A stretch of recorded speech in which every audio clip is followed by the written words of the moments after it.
Esther 9. On the 13th day of the 12th month, the month of Adar, the edict commanded by the king was to be carried out. On this day, the enemies of the Jews had hoped to overpower them, but now the tables were turned, and the Jews got the upper hand over those who hated them. The Jews assembled in their cities in all the provinces of King Xerxes to attack those determined to destroy them.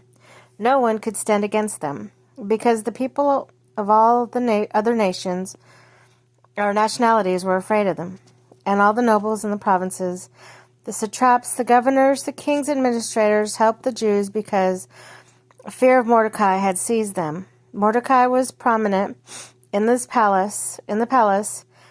His reputation spread throughout the provinces, and he became more and more powerful. The Jews struck down all their enemies with the sword, killing and destroying them, and they did what they pleased to those who hated them. In the citadel of Susa, the Jews destroyed 500 men. They also killed Parshadatha, Dalphon, Aspatha, Paratha, Adalia, Aridatha, Parmeshta, Aridai, Vizatha, the 10 sons of Haman, son of Hammedatha, the enemy of the Jews, but they did not lay their hands on the plunder. The number of those killed in the citadel of Susa was reported to the king that same day. The king said to Queen Esther, "The Jews have killed and destroyed 500 men and the 10 sons of Haman in the citadel of Susa. What have they done to the rest of the king's provinces? Now what is your petition? It will be given you. What is your request? It will also be granted." If it pleases the king, Esther answered, "Give the Jews in Susa permission to carry out this day edict tomorrow also, and let Haman's 10 sons be impaled on the poles." So the king commanded that this be done. An edict was issued in Susa, and they impaled the 10 sons of Haman. The Jews in Susa came together on the 14th day of the month of Adar. They put to death in Susa 300 men, but they did not lay their hands on the plunder. Meanwhile, the remainder of the Jews who were in the king's provinces also assembled to protect themselves and get relief from their enemies.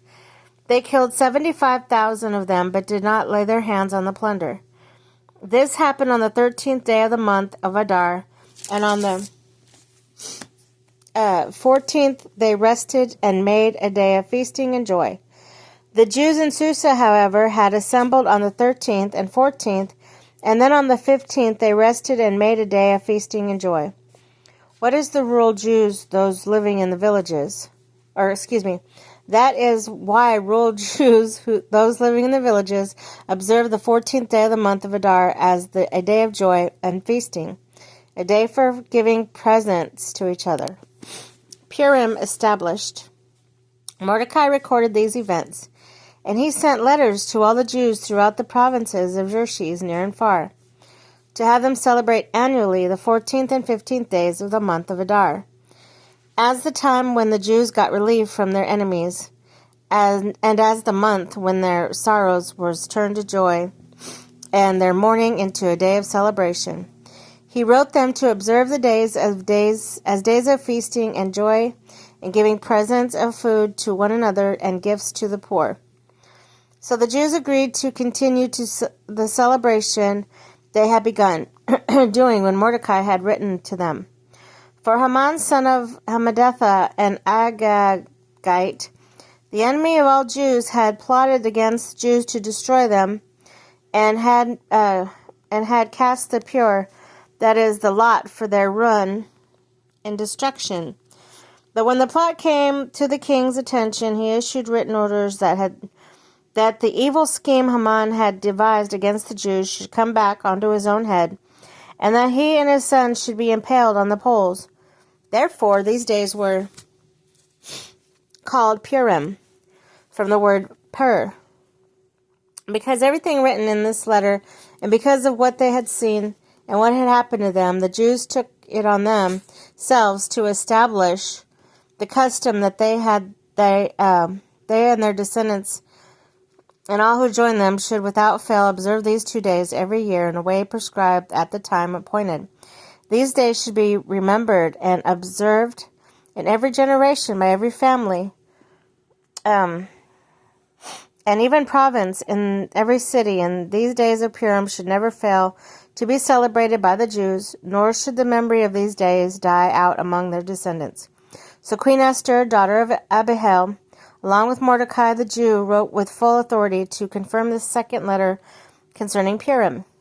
And Mordecai sent letters to all the Jews, 127 provinces of Xerxes' kingdom, words of goodwill and assurance, to establish these days of Purim at their designated times, as Mordecai the Jews and Queen Esther had decreed for them, and as they had established for themselves and their descendants in regard to their times of fasting, lamentation.